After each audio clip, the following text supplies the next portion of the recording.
In every corner of the world, a photograph remains, black, white, colorized by digital dust. Patiently it waits, in a jar by the door. But who is it for?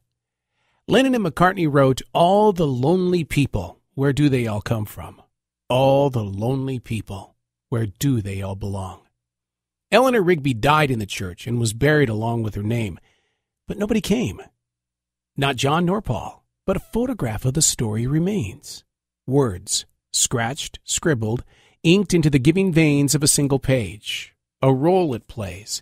An unrehearsed, uncanny importance of reminding the holder of a particular time, place, or thing. A photograph, made by attempted penmanship, handcrafted by a slight grip, a fingertip completely infatuated by an emotionless writing instrument. What is mystery but a shortcoming of communication? A valuable speaking piece left to the side, taking not away from the photograph, but giving permission to the lonely people to keep walking, seeking, hoping to hold a truth connected to the purpose. And so the photograph sits in a jar by the door. All the lonely people, I do know where they come from. All the lonely people have never stopped, but keep walking on the avenue called belong. Music unlocks the lost, but the maker can be no different. Living is loving. Through loving we live. What becomes of the messenger when the unlit corner lets go of the photos that have poignantly graphed history?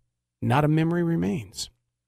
Eleanor Rigby wasn't alone in the church that lonely day. Someone wrote the story. How would we have known Father Mackenzie wiped the dirt from his hands as he walked from the grave? They say nobody was saved. All the lonely people do belong, for the poet with a pen painted a photograph, now sitting in a jar by the door. But who was it for? Did it belong to the writer? His memory seems disconnected, but never the eyes leading from the windows of his soul. The photograph never changed, only its depth and purpose began to fade. Lost? Not John.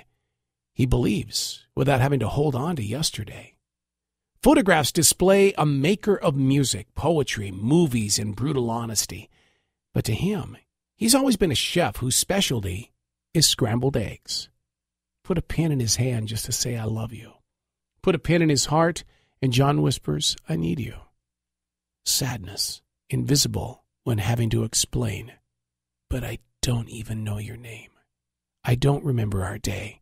I can't remember when we played all those days ago. The natural thing for family, friends, and members of the media? To put a flower in his hand. John rapidly replies, "I love you."